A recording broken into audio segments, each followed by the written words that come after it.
Bonsoir à tous, merci de nous rejoindre sur France 3 Corse via Stella pour ce nouveau numéro d'Inchiesta. Depuis plusieurs semaines, l'actualité en Corse est marquée par une série de violences, pas celle qui caractérise d'ordinaire l'île liée au banditisme ou à la violence politique, mais une violence qualifiée de petite délinquance. Petite peut-être, mais au grand retentissement quand on lit les commentaires et les inquiétudes qu'elle suscite sur les réseaux sociaux par exemple. Après une série d'agressions violentes à domicile, notamment chez des personnes âgées, ce qui a marqué les esprits, des avec des blessés à la sortie d'établissements de nuit ou plus récemment des incivilités en périphérie ajaxienne. La Corse, qu'il faut le préciser, reste largement en dessous de la moyenne nationale pour ce type d'acte. Connaît-elle une nouvelle forme de délinquance? Les inquiétudes exprimées sont-elles légitimes? Comment peut-on y faire face par des moyens policiers, judiciaires, mais aussi politiques, par l'éducation et la prévention? On en parlera ce soir avec nos invités. Franck Rastoul, bonsoir. Bonsoir. Merci d'être avec nous. Vous êtes le procureur général près la Cour d'appel de Bastia. Stéphane Descaves, bonsoir. Bonsoir. Vous êtes médiatrice, formatrice en régulation non violente des conflits. Oui. Vous formez notamment des éducateurs, mais aussi le corps enseignant, notamment en Corse, en partenariat avec l'AFC Oumagne. À vos côtés, Louis Pozzo-di-Borg. Bonsoir. Vous êtes adjoint au maire de Fouriane, une commune que vous représentez ce soir, qui a fait le choix en 2007 d'installer des vidéos de protection sur son territoire. On en parlera. Vous êtes vice-président de l'ACAB et conseiller territorial de la majorité à l'Assemblée de Corse. Pierre-Simon Poli, bonsoir. Vous êtes journaliste. Vous, avec Lionel Luciani, qui est caméraman, vous avez été à la rencontre des différents acteurs sur ces sites où on a eu des séries de violences il y a quelques semaines. Oui, Sébastien, nous avons rencontré les différents acteurs de la lutte contre la délinquance, des forces de l'ordre que nous avons suivis lors de leur patrouille, par exemple, mais aussi des acteurs politiques, des maires qui n'arrivent pas forcément à trouver des solutions aujourd'hui. Vous entendrez aussi le témoignage d'une personne d'une victime qui a été agressée, séquestrée chez elle dans le Sartenay pour 70 € seulement. Ça avait beaucoup ému la population à l'époque, comme tous les faits divers qui se sont produits cette année, en tout cas la majeure partie. Alors on va en débattre ensemble après ce reportage Corse, nouvelle délinquance, un reportage de Pierre-Simon Pol, Lionel Luciani sur un montage de Jacques Ottomarc. Et c'est la 4e agression avec violence ou séquestration commise sur l'île en 10 jours. Tog a donc une nouvelle fois été le cadre à Bastia d'une violente bagarre. Un homme de 53 ans résidant à Fozzano a été la victime vendredi dernier d'un vol avec séquestration. Jean-Marc Tori agressé cette nuit à son domicile à Porto Vecchio. 3 hommes armés et cagoulés l'ont obligé à lui remettre une importante somme d'argent. 3 blessés, 8 gardés à vue. C'est le bilan d'une nouvelle bagarre survenue hier soir sur le port de Tog. Une nouvelle agression avec séquestration.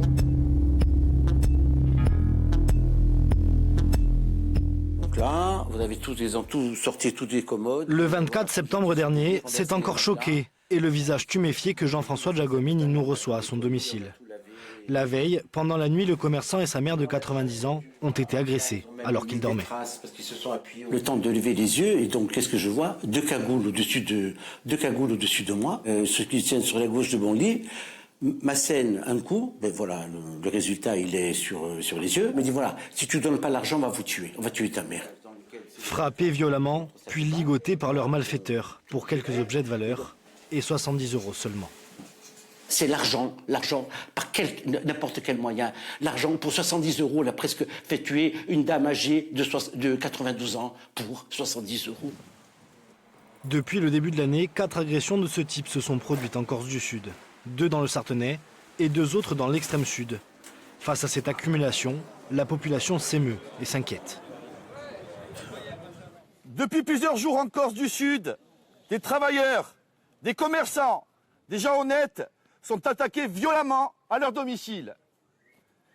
Le dernier acte odieux s'est passé à Sartène hier, où une famille estimée et respectée a été prise pour cible par des crapules pour 70 €. Mais où va la Corse?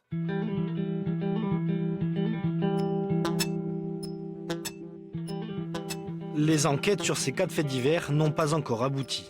Mais elles constituent une priorité pour le procureur de la République, Éric Bouillard.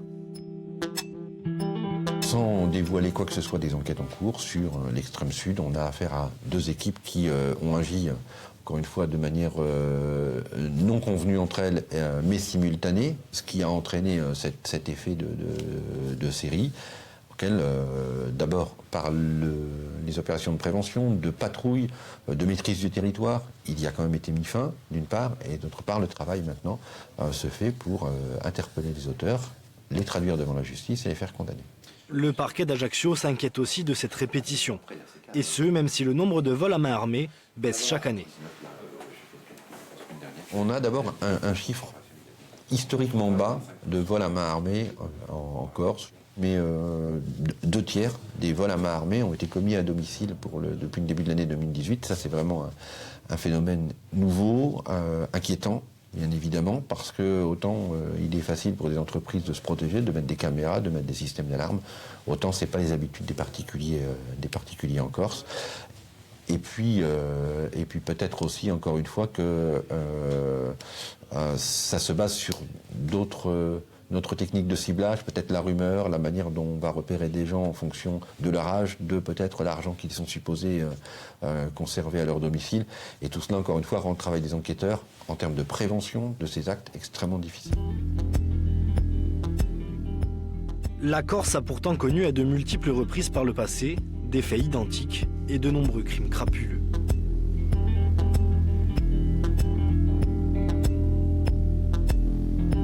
Nous avons rencontré l'historien Antoine-Marie Graziani, qui a beaucoup travaillé sur la question. Selon lui, l'émotion de la population est due à la répétition et à la diffusion massive sur les réseaux sociaux. Les réseaux sociaux, en fait, reprennent des éléments qui sont dans la presse ou qui ne sont pas dans la presse, créent à certains moments d'ailleurs des éléments qui n'existent même pas, pour donner à penser à une partie de la population. Et c'est ça qui donne un côté un peu nouveau, disons, à la situation de la Corse actuelle. Car chaque jour, des messages alarmistes fleurissent sur les réseaux sociaux. Amis Corse, attention à ne pas se laisser installer des situations comme sur le continent. Après, c'est foutu. Les Corses, s'il vous plaît, apprenez la marche à suivre à ces délinquants. Une bonne leçon pour ne pas finir comme sur le continent. Mon Dieu, où nous sommes? Ça va mal là. C'est grave, bientôt on ne peut même plus sortir. Un phénomène visible sur Facebook depuis les événements des Jardins de l'Empereur en 2015. Il est question d'une Corse touchée par une délinquance grandissante au même titre que sur le continent, réalité ou simple vision de l'esprit. Les chiffres montrent encore une fois une certaine stabilité, mais pour autant, on a une progression des violences graves, de bagarres, de rixes, avec des conséquences et avec un phénomène ou plusieurs phénomènes que l'on retrouve souvent dans les affaires: l'alcool, les stupéfiants et les armes.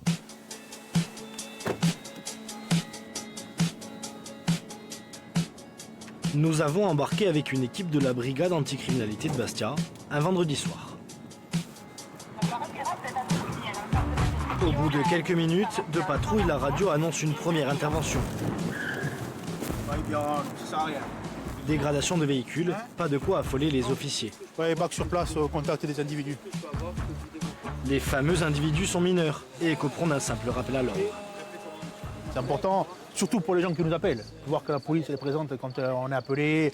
Et voilà. Après les jeunes, bon, là les collègues ils ont fait le tour, ils n'ont rien trouvé de cassé, tout ça, donc les jeunes ils vont partir vaquer à leurs occupations. Autre intervention plus habituelle. TN2B, bac 720 sur place. Une bagarre sur la voie publique, monsieur, en plein centre-ville. Monsieur, regardez, maintenant vous arrêtez si on joue un coup de taser, vous avez compris ou pas? L'un des auteurs des faits est en état d'ébriété. Il est incontrôlable et ne parle pas un mot de français. Maintenant basta. Oh, basta. Immobilisé par la BAC, il passera la nuit en cellule de dégrisement. Ça c'est une des activités de la nuit. Par exemple, l'affaire à cette personne qui est pris de boisson, qui s'est disputé avec ses copains.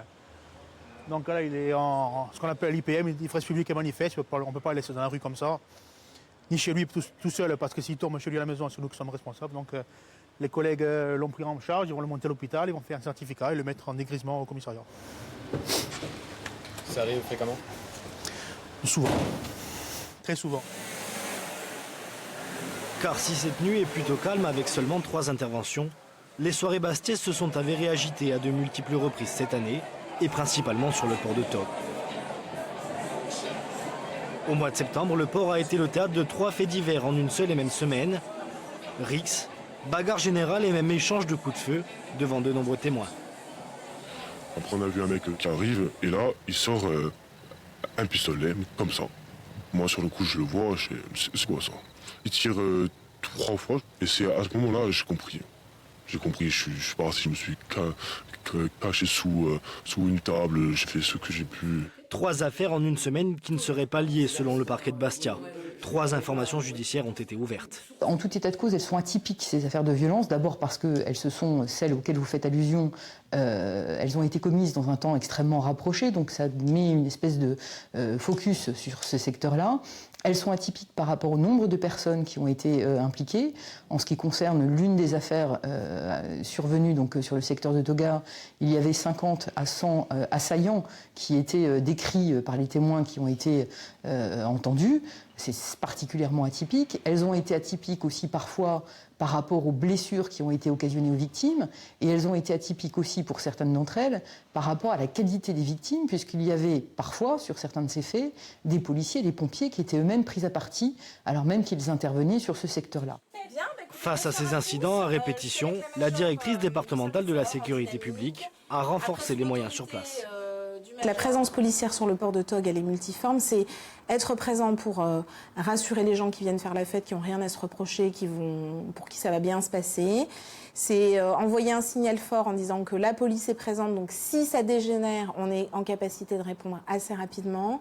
Et on fait également du répressif, puisque sur ces contrôles, on peut être amené à découvrir des infractions qu'ensuite on traite en judiciaire avec des individus qu'on présente ensuite à la justice.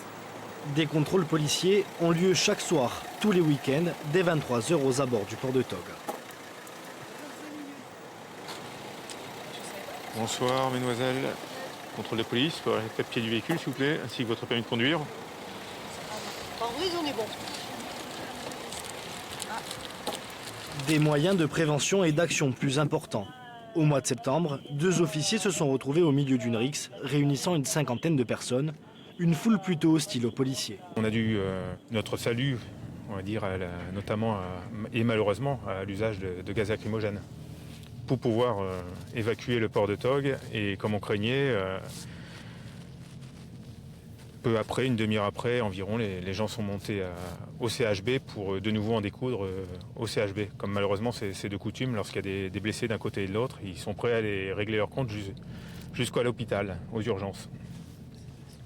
Voilà, là vous avez les collègues CRS qui sont postés tous les week-ends sur le port de Tog. Cela fait 2 ans que le major de l'année est installé en Corse. Auparavant, il exerçait dans le 93. En termes de délinquance, Bastia n'égale pas, loin de là et heureusement, les grosses agglomérations du continent. Mais depuis quelques mois, on remarque, c'est l'ensemble de ma brigade, une recrudescence notamment des conduites de véhicules sous stupéfiants. On a quasiment autant de conduites sous stupéfiants que de conduites sous alcool, ce qui est quand même un phénomène nouveau. Alors souvent les deux sont couplés, et sous stupéfiants, ce qui nous inquiète encore plus, c'est plutôt sous cocaïne que sous cannabis. Même constat pour l'équipe de la BAC que nous retrouvons pour une patrouille à pied sur le port de Tog. À de multiples reprises cette année, les officiers ont interpellé des consommateurs de cocaïne sur le parking ou au pied des immeubles. Mais malgré ces nombreuses arrestations, les policiers ont très peu d'espoir dans ce domaine. Je pense qu'on est arrivé à soit une fatalité. Nous, on essaye de faire un maximum pour éviter que ça se propage vraiment. Mais bon, je pense que quand on en prend un d'un côté et quand on bouche un trou, il y en a 2 autres qui s'ouvrent de l'autre côté. C'est devenu trop important maintenant. Non, c'est devenu trop important. On a fait de 16-17 jusqu'à 63 ans. Et tout bord, toute profession, c'est la mode. On vit avec son temps, c'est ça qu'il faut dire. Entre consommation et faits de violence souvent liés, le port de Tog a surmédiatisé cette année est simplement le reflet d'un contexte plus global sur l'île. Mais il préoccupe tout de même autorités et pouvoirs publics. Le port de Tog est géré par un partenariat public-privé, à cheval sur 2 communes, Bastia et Villers-di-Petrabugno. Nous avons rencontré les 2 maires pour faire un point sur la situation. Et alors que nous marchons sur les quais du port déserté, ils sont interpellés par un gérant d'établissement. Au niveau maire, on ne peut pas faire mieux. Sarcastique, le commerçant ne va pas ménager les 2 maires. Il les considère en partie responsables de la mauvaise santé du port de Tog. Le seul truc aujourd'hui, c'est que les commerçants du port de Tog, ils sont en train de mourir. Et ça fait longtemps qu'on le dit. Ça fait pas... C'est pas de maintenant. On a rencontré le maire de Bastia, on a rencontré le maire de Villers-di-Petrabugno, on les a tous rencontrés. Moi, personnellement, oui, si le bar il est mort, il est mort. On s'en fout. D'ailleurs, aujourd'hui... Pour les maires, les torts sont partagés. Chacun doit prendre ses responsabilités. On est propriétaire du domaine public, donc là on a des responsabilités partagées sur lesquelles on travaille, à savoir les voiries, les parkings, etc. Après vous, si vous jouez votre rôle de commerçant, vous le jouez normalement. Vous avez des règles à appliquer, l'alcool et autres substances, etc. C'est pas notre affaire, c'est une affaire de contrôle ensuite de police. Mais en tout cas, pour tout ce qui est surveillance, vidéosurveillance, puisqu'on en a parlé, on travaille dessus. Chacun espère des changements qui pourraient redorer l'image du port, même après les différents faits divers. Ce qui s'est passé dans les 15 jours sur le port de Tog, bah, ça peut arriver ailleurs, c'est pas le problème. C'est arrivé sur le port de Tog. Ça fait une polémique énorme, c'est vrai, mais je veux dire, si le parking il est éclairé, qu'il est propre, qu'il y a une vidéosurveillance sur les bâtiments de la cab ou n'importe quoi, il n'y a pas grand-chose. Il ne faut pas grand-chose. Voilà. Et s'il y a 3 fleurs, à la rigueur. Pas d'éclairage public, ni de poules bâtiments insalubres ou inoccupés. Le chantier est immense et les municipalités vont commencer par la mise en place d'une vidéosurveillance. Moi, je suis un petit peu hostile à la vidéoprotection quand il s'agit de zones très urbanisées avec des habitations.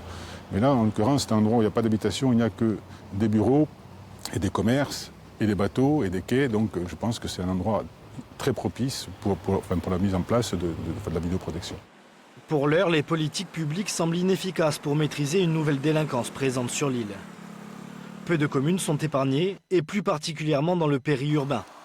Le mois dernier, face à une succession d'incivilités, le maire d'Afa a voulu prendre un arrêté visant à interdire la sortie de jeunes de moins de 16 ans après 22 heures.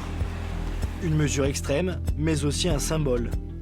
Celui d'élus qui peinent à lutter contre une délinquance qui évolue, comme évolue le paysage. Voilà pour ce reportage signé Lionel Lucian et Pierre Simon-Paul. Alors, monsieur le procureur général, sur le constat, d'abord, pour vous, la violence en général est en baisse, malgré un ressenti par ailleurs quelquefois différent. Je crois déjà que votre reportage a le mérite de montrer qu'il n'y a pas une violence, mais des violences, et qu'elle est protéiforme. Il est évident qu'entre un vol à main armée à domicile et une personne en état d'ivresse sur la voie publique, on voit bien que ce n'est pas le même phénomène, ce n'est pas les mêmes causes. Bon. Donc il faut déjà avoir cette analyse, j'allais dire, assez complète pour comprendre aussi que les réponses doivent être adaptées à chaque forme de délinquance. Je voudrais juste aussi faire une observation.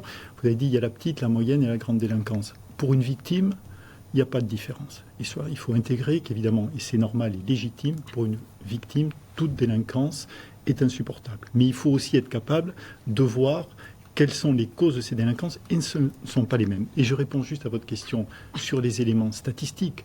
La statistique, c'est un indicateur, mais évidemment, il faut être capable d'aller au-delà.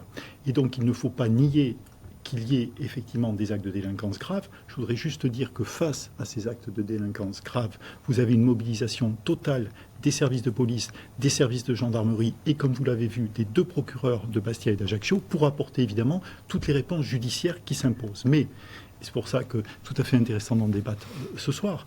Évidemment que quand le judiciaire intervient, d'une certaine manière, c'est déjà trop tard. C'est parce que les faits ont été commis et qu'il y a aussi toute une série de travail à faire en amont, ce qu'on appelle aussi la prévention situationnelle, c'est ce qu'évoquait le maire de Bastia, pour que justement face à ces phénomènes de délinquance, l'autorité judiciaire prend toute sa part, mais on puisse aussi comprendre quelles sont les raisons de ces évolutions. Évolutions qui, quantitativement, je pense que c'est important aussi de le dire, ne sont pas aujourd'hui à la hausse. Et donc quand vous regardez effectivement, que ce soit d'ailleurs les faits graves de vol à main armée, que ce soit les agressions graves ou les agressions qu'on considère comme plus mineures, c'est-à-dire avec une ITT inférieure à 8 jours, les chiffres ne sont pas à la hausse. Mais un n'égale pas un. Et je comprends tout à fait que certains faits graves, gravissimes, aient suscité une émotion. Je veux juste dire par rapport à la victime qu'on a vu que pour une personne, être agressée dans ces conditions à domicile, c'est insupportable, c'est un traumatisme à vie. Et rappeler que les auteurs de ce type de faits encourent la cour d'assises, et je dirais à juste titre, et que tout est fait pour élucider ces faits et les traduire devant la cour d'assises. Il y a d'ailleurs eu hier une série d'interpellations concernant les affaires de Sartène et de Fotzane. Il y a eu aussi des interpellations et des mises en examen sur une des rixes de Tog, il faut le préciser. On va parler statistiques un instant avec des statistiques qui émanent cette fois-ci du ministère de l'Intérieur sur les vols à main armée. En Corse, cette année, on arrête le comptage au 31 octobre 2018, une baisse de 21% par rapport à la même période l'an passé. Ce qui est notable tout de même, c'est le changement de cible, vous en parliez. Sur les 15 vols à main armée, 10 ont été effectués chez des particuliers qui ont des fois la qualité de commerçants, mais qui sont agressés à leur domicile avec la violence et la perception que ça peut engendrer. Et c'est ce facteur qui notamment émeut la population. On sent une population, Louis Pozzoliborg, qui s'émeut, qui s'inquiète. Oui, effectivement. Pour faire un petit retour sur les événements, nous avons eu la chance durant des décennies d'avoir une région protégée de la petite délinquance, avec un paradoxe fort, c'est qu'à ce moment-là, le grand banditisme prospérait.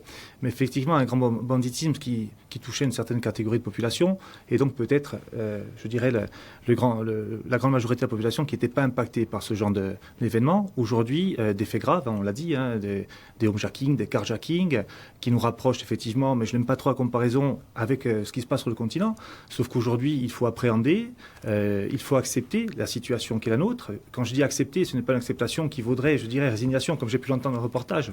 Il ne faut pas être résigné, ce n'est pas une fatalité.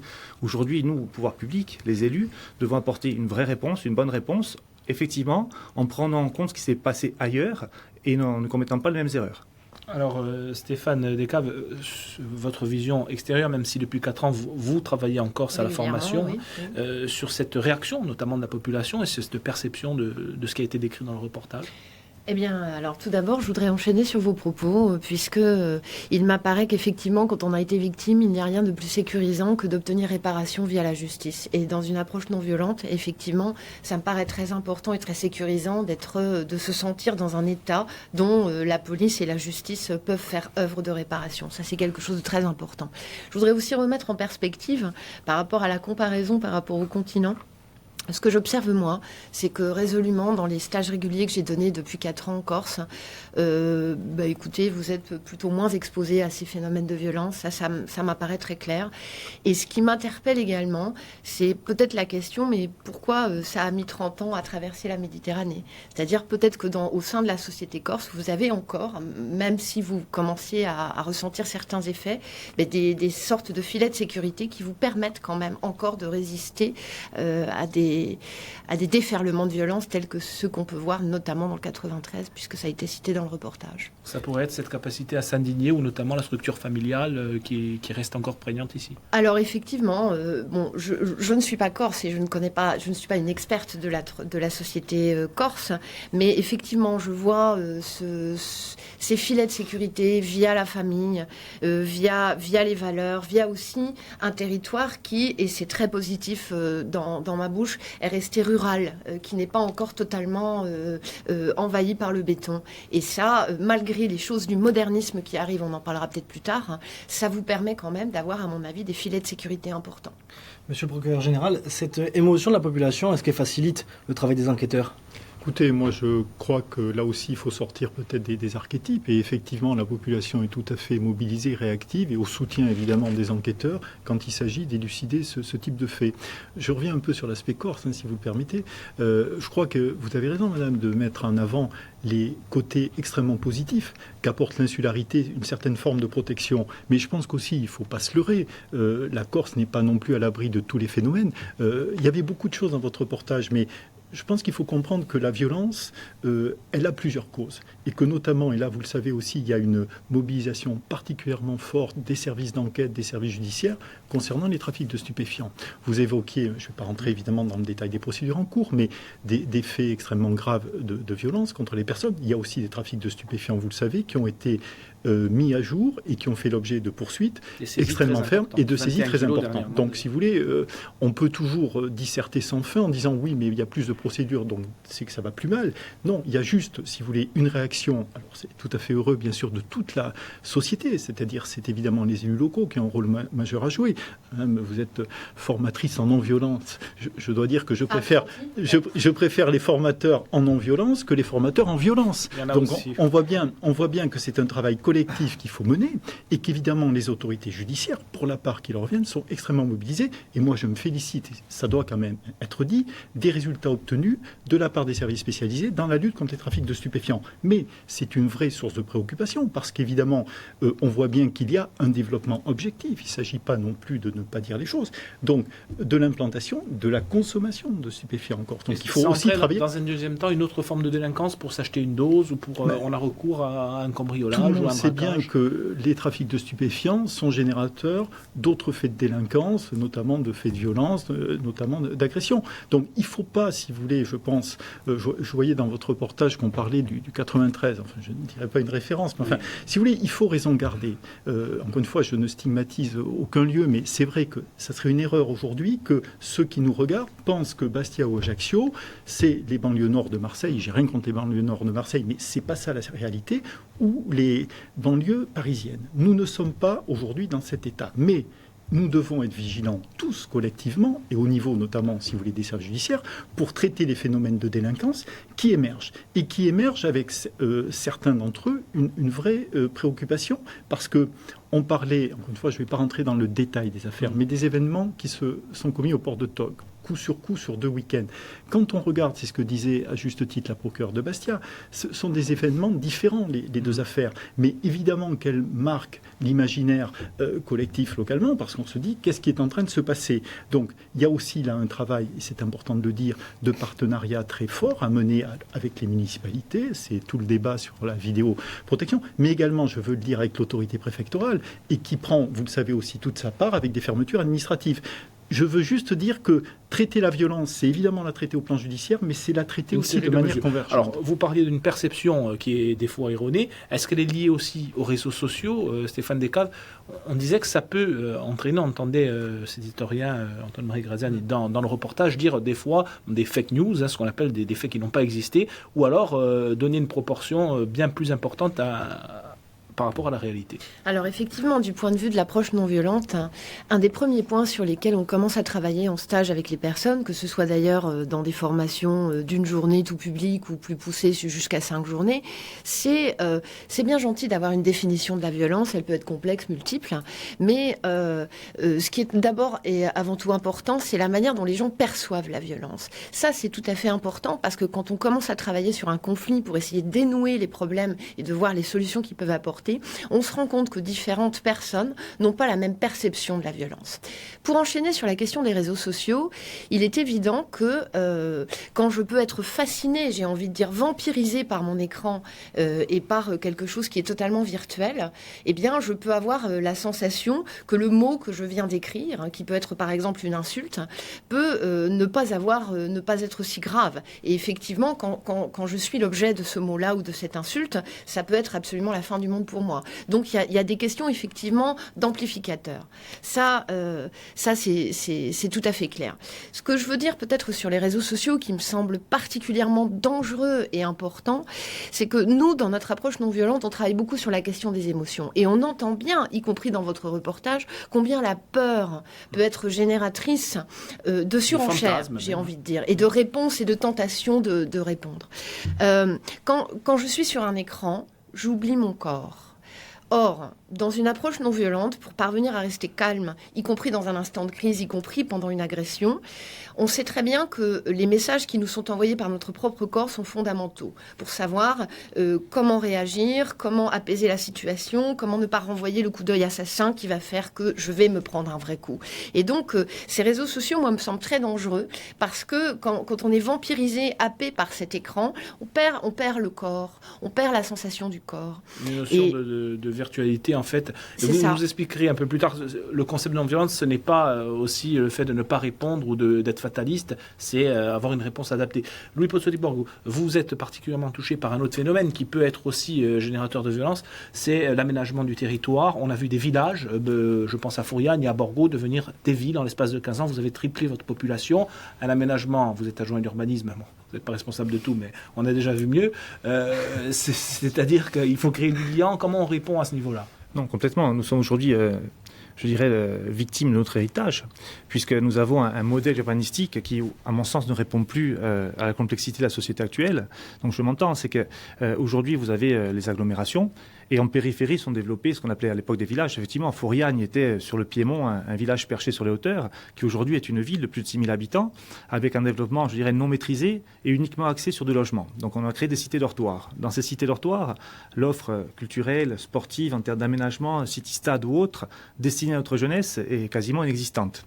Ce qui crée une jeunesse en déshérence, qui le soir, effectivement, peut se retrouver dans les rues, sans aucune activité, s'ennuyer. Un tissu associatif qui, pour le coup, est très représenté peut-être dans les grandes villes, beaucoup moins dans ces cités périphériques. Et donc, de facto, une jeunesse qui peut rapidement tomber dans certains excès. Alors, pour revenir sur les quelques propos tenus, effectivement, les réseaux sociaux, et on l'a vu sur la commune de Fouriane, je dirais à l'occasion de certains événements, pour une certaine génération, ça peut être un système d'alerte. Pour les plus jeunes, c'est la banalisation de tous les faits du quotidien, notamment de la violence. Aujourd'hui, on voit de plus en plus de vidéos ou d'images qui tournent sur les réseaux sociaux à l'intention des plus jeunes et qui sont vraiment de la banalisation de la violence. Donc comment lutter contre ça ? Ça me paraît aujourd'hui très difficile à expliquer ici. En revanche, ce qu'il faut, c'est, je dirais, réadapter notre jeunesse, lui donner des solutions, proposer de nouvelles activités et repenser dans le futur, puisqu'aujourd'hui nous sommes, alors l'actualité fait que nous sommes en plein dans le PADUC, je dirais dans l'application du PADUC, il va falloir repenser l'aménagement de nos cités, et notamment de cités périphériques. On sent qu'il y a quand même une fracture qui se fait même générationnelle. Nous, on discutait avec le maire d'Afa, commune sur laquelle il y a eu quelques incivilités. Il pensait qu'avec son autorité de maire, il pouvait rétablir le calme sur la commune. C'est plus le cas aujourd'hui. Non, très concrètement, aujourd'hui, et je ferai un parallèle avec la cellule familiale. Aujourd'hui, le patriarche n'a plus vocation, ou devrait avoir vocation, mais n'a plus en tout cas l'autorité suffisante sur certains de ses enfants. C'est la même chose avec un maire. Dans le passé, le maire était le garant de la bonne santé de la commune et je dirais du bon droit. Aujourd'hui, effectivement, il faut du dialogue en amont. Il faut peut-être une nouvelle génération d'élus pour être au plus près de cette jeunesse et apporter des réponses qui ne sont malheureusement plus portées par l'ancienne génération, si je puis dire, qui a fait un excellent travail malgré tout. Alors Franck Rastoul, est-ce qu'il y a un lien qui est établi entre le niveau de pauvreté d'une région ? On sait qu'en Corse, tous les voyants sont au rouge en termes de formation, taux de chômage, la formation des jeunes et la paupérisation en général. On est une des régions les plus pauvres de France. Est-ce qu'il y a un lien qui est fait entre la bascule vers la violence des jeunes notamment et ce niveau de pauvreté Vous savez, je crois que les choses sont plus complexes que ça, parce que ce que vous évoquiez tout à l'heure, c'est aussi des phénomènes, évidemment, qu'on voit émerger en Corse, mais ailleurs aussi. C'est aussi les réseaux sociaux qui peuvent susciter tout de suite des réactions qui peuvent être majorées, en décalage par rapport à la réalité. Mais je reviens là-dessus, parce que ça me paraît très important de bien distinguer les formes de violence. Et il y a un travail considérable à faire sur l'éducation, j'allais dire, des esprits, et faire qu'évidemment, enfin, on sait très bien que la violence engendre la violence et qu'il ne faut pas répondre à un mauvais regard. Mais je reviens sur ce qui relève de la violence qui, elle, s'exprime au travers de ce qu'on appelle la criminalité organisée, qui n'a rien à voir avec la pauvreté. Là, ce sont, si vous voulez, des phénomènes de délinquance lourde que nous traitons évidemment différemment et sur lesquels nous avons, vous évoquiez des interpellations qui viennent d'intervenir, vous le voyez bien, des réactions et des résultats. Mais je crois qu'il faut arriver à distinguer des phénomènes de délinquance. Donc, et ne pas stigmatiser non plus forcément les jeunes. Parce que, je veux dire, c'est réducteur que de dire qu'aujourd'hui, alors certes, les valeurs évoluent ou se diluent, hein, chacun est libre d'avoir son analyse là-dessus, mais je veux dire, la violence, ça n'est pas que le fait des jeunes.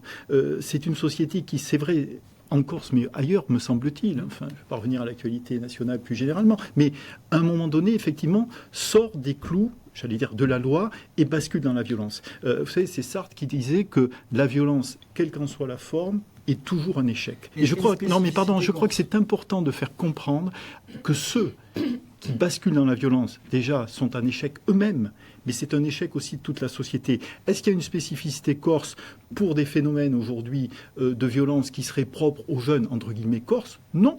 Mais qui ont été élevés avec des images de grand banditisme, le FLNC aussi. Oui, 40 ans de violence politique, mais je pense que c'est pour ça véhiculé l'image qu'avec la violence on pouvait avoir des résultats. Très bien, comme moi aussi. Est-ce que ça a infusé dans la jeunesse? On a véhiculé sur la Corse des schémas assez, simplistes qui ne sont pas la réalité. Tous ceux qui vivent en Corse le savent. Bon.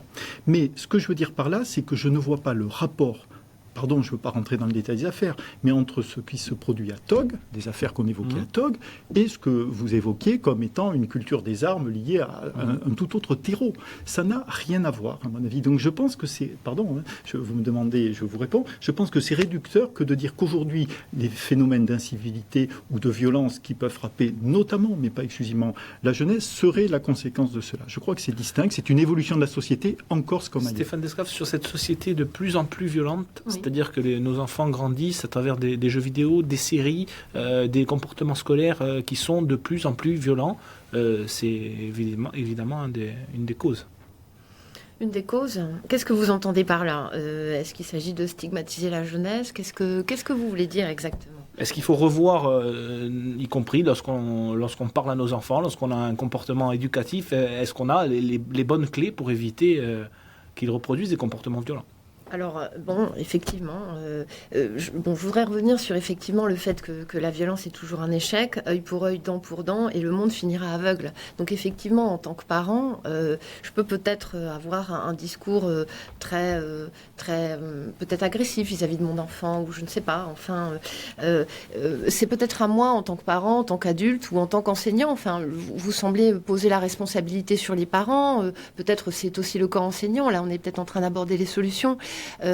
D'essayer d'abord de distinguer parmi les différents types de violences. C'est pas la même chose, effectivement, d'avoir l'impression de faire face à une violence morale, de se sentir méprisé, que de se prendre une raclée. Donc, comment déjà distinguer dans les différents types de violences? Ensuite, il y a, et ça, c'est vraiment toute la mission des enseignants ou des adultes encadrants, quels qu'ils soient, toute la question de comment je peux m'exprimer, comment je peux poser un conflit sans pour autant avoir l'impression de basculer dans la violence. La question dans la non-violence, c'est quand j'ai quelque chose à dire à quelqu'un, et ça arrive, toute vie a du conflit en puissance, comment est-ce que je peux utiliser des formules en communication non violente qui fassent que l'autre n'entende pas prioritairement un reproche? Parce que si l'autre va entendre prioritairement un reproche, mais qu'est-ce qui va se passer? Il va immédiatement mobiliser son énergie sur la défensive, au lieu que nous mobilisions ensemble notre énergie. Et est-ce que quand vous allez former, par exemple, des éducateurs ou des enseignants à ce type de méthode, à l'issue d'une formation de 3 ou 4 heures, vous en ressortez avec le sentiment qu'ils vont changer leur méthode? Vaste question. Effectivement, dans toutes ces questions de développement personnel, on n'a pas forcément des indicateurs chiffrés extrêmement précis.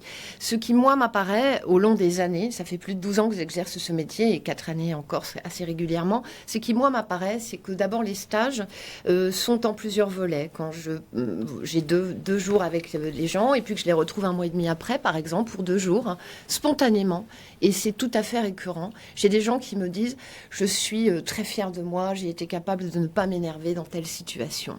Quand, par exemple, un directeur ou une directrice des ressources humaines m'appelle d'année en année en me disant « Écoutez, voilà, là, vous avez formé un premier groupe test. Il semble tout à fait intéressant de continuer à former toute la société, tous nos cadres, tous les salariés. » Eh bien, ma foi, je me dis que ça n'est pas si inintéressant ce que nous pouvons apporter, aussi sur la régulation des émotions. Au rang des solutions, justement, il y a l'arsenal judiciaire, policier aussi, on en parlait.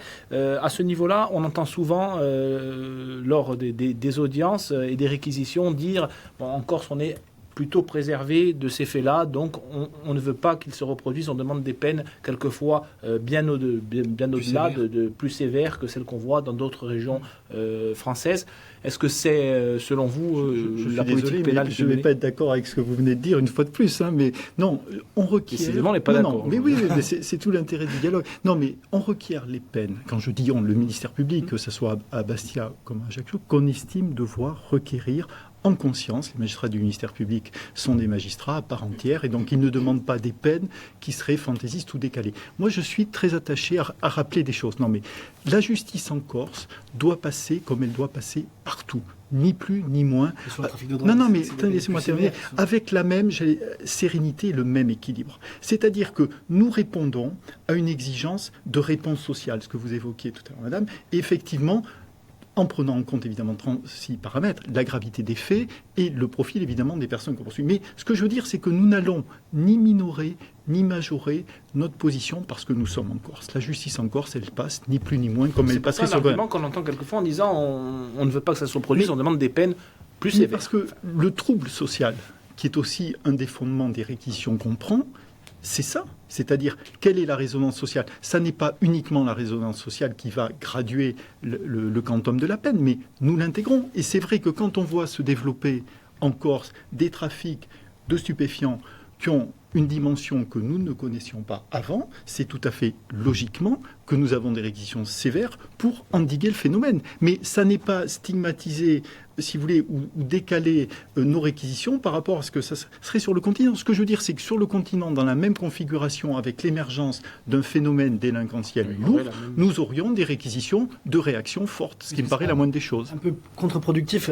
Certaines fois, on sait que la prison, ça peut être aussi l'école du crime. Non mais attendez, on ne demande pas, vous le savez, que l'emprisonnement. Mais quand vous avez affaire à des trafiquants qui font rentrer en Corse 20 kilos de cocaïne ou de résine de cannabis, je pense qu'ils ont un casier judiciaire au demeurant, la prison, vous savez, on sort de prison. Hein. Donc, mais la prison, c'est parfois, hélas, la seule réponse immédiate à apporter à un acte de délinquance. L'accompagnement éducatif est assez important, il y a assez de moyens financiers. C'est tout le travail que nous faisons en prison, c'est ce qu'on appelle le service pénitentiaire d'insertion et de probation, pour préparer justement la sortie des détenus, parce que, encore une fois, il y a un temps judiciaire. Il y a le temps de l'enquête, il y a le temps de la poursuite, il y a le temps de la condamnation, il y a le temps où l'on purge sa peine, et il y a le temps, évidemment, de la sortie qu'il faut préparer. On fait tout ça, c'est une chaîne. Si vous permettez, oui, effectivement, alors même chose, pas spécialement de partager vos propos, si je puis me permettre. Tout simplement, je serais tenté de vous dire qu'on s'écarte aussi d'une des valeurs sûres de notre société, c'était le pilier familial. Aujourd'hui, on s'aperçoit que malheureusement, dans notre société, on a de plus en plus de familles monoparentales, des familles recomposées, donc on a une perte de valeurs, les anciennes générations ne sont plus là, les grands-parents qui nous inculquaient quand même un certain savoir-vivre. Aujourd'hui, on s'aperçoit qu'il y a ce phénomène qui est très fort et qui touche la société corse aussi. Et donc, quand j'entends beaucoup parler effectivement, de formation, d'accompagnement, c'est indéniable, c'est utile. Mais il ne faut pas non plus dédouaner les familles. Aujourd'hui, l'éducation se fait au sein de la famille. On ne peut pas éduquer des enfants, c'est pour ça que je parle de la jeunesse. L'éducation se fait au sein de la famille, ce qui me semble. Pour revenir à l'appareil répressif ou l'appareil judiciaire, il me semble qu'en soi, ce n'est pas une finalité, c'est le bout du chemin. À mon sens, l'appareil judiciaire et la répression, c'est l'expression de l'échec des politiques publiques.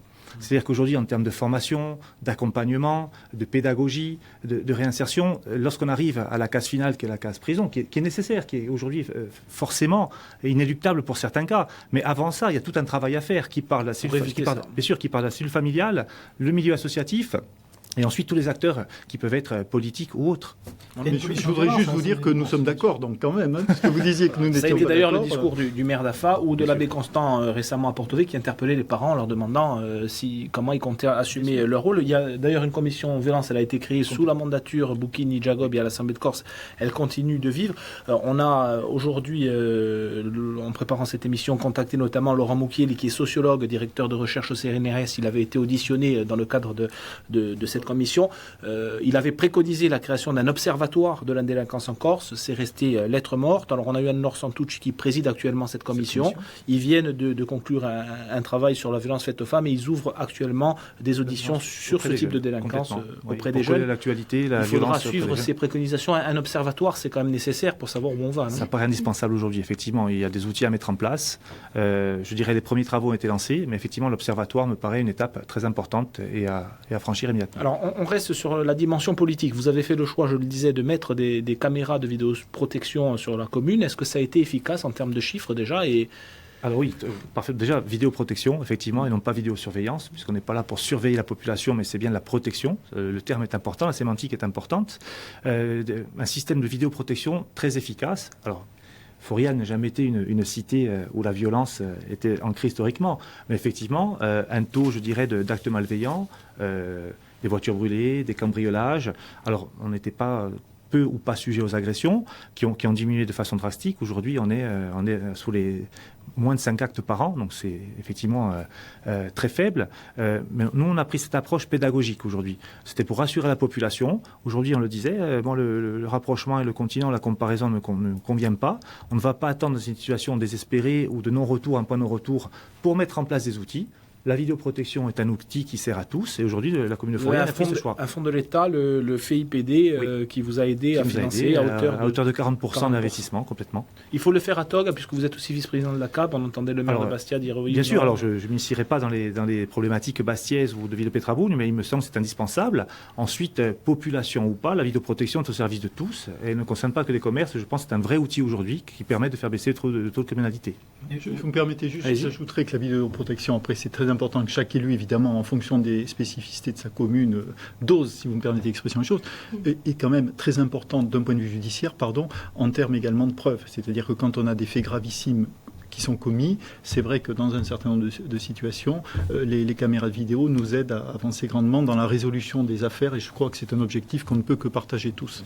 Pour vous, c'est la CAB, vous êtes le vice-président, a une commission... Conseil intercommunal des affaires sociales, de prévention des délinquances, de sécurité. Est-ce que vous songez à mettre en place une police intercommunale ou une police municipale à vocation intercommunale ? Très sincèrement, aujourd'hui, c'est un dossier qui débute, je dirais. Nous sommes aux prémices. Il s'est réuni immédiatement, ce conseil s'est réuni immédiatement après les incidents de Tog.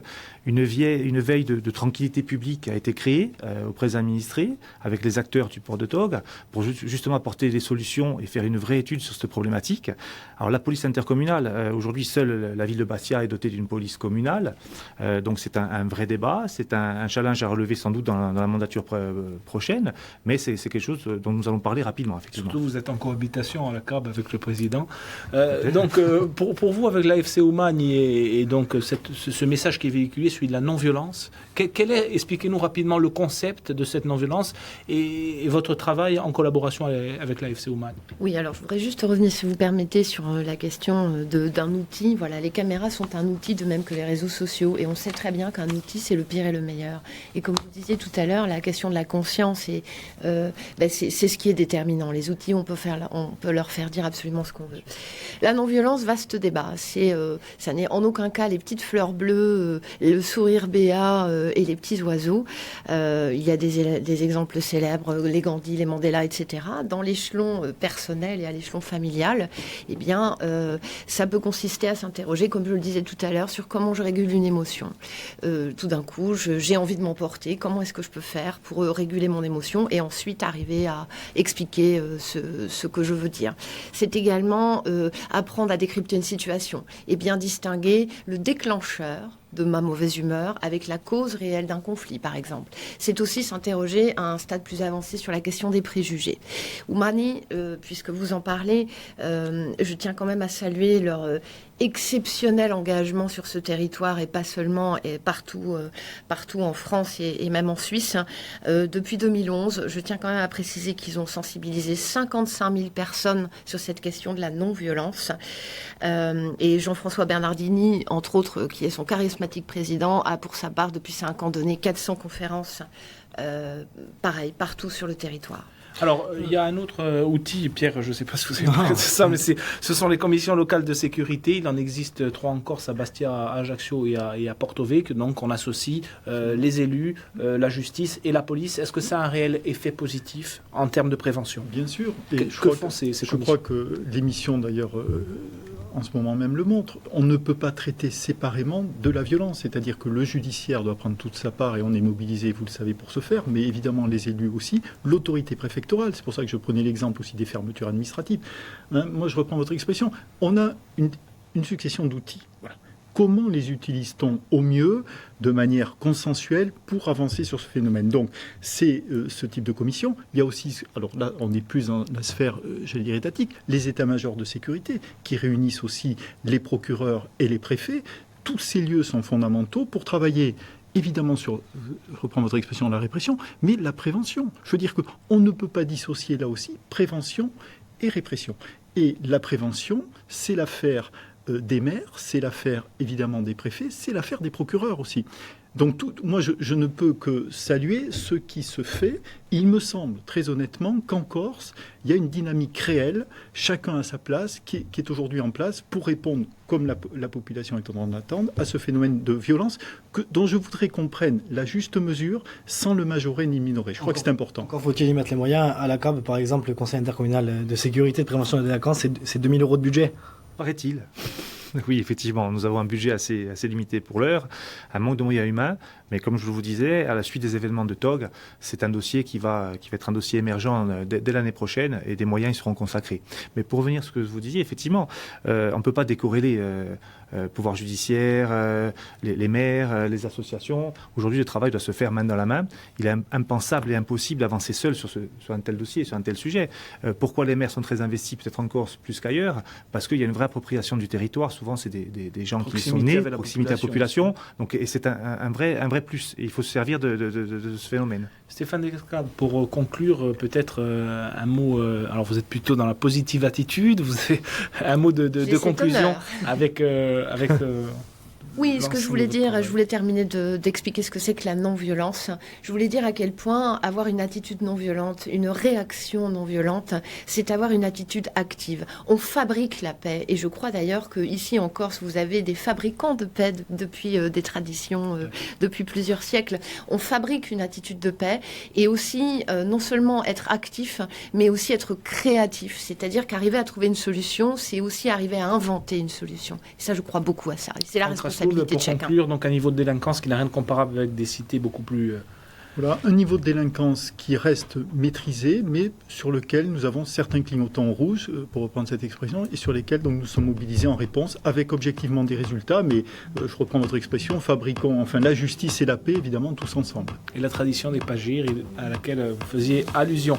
Madame, messieurs, merci d'avoir accepté notre invitation. Merci à vous et à Lionel Luciani pour ce reportage. C'est la fin de cette émission. Inchiesta reviendra dans son prochain numéro sur le décrochage scolaire en Corse, un sujet qui est sans doute aussi quelquefois lié au nôtre. Aujourd'hui, voilà, bilasciugo buonasera a tutti, nanta via stile, un'emissione a bede torna in multidiffusione nanta via stile e torna nante rete sociale e internet. Buonasera.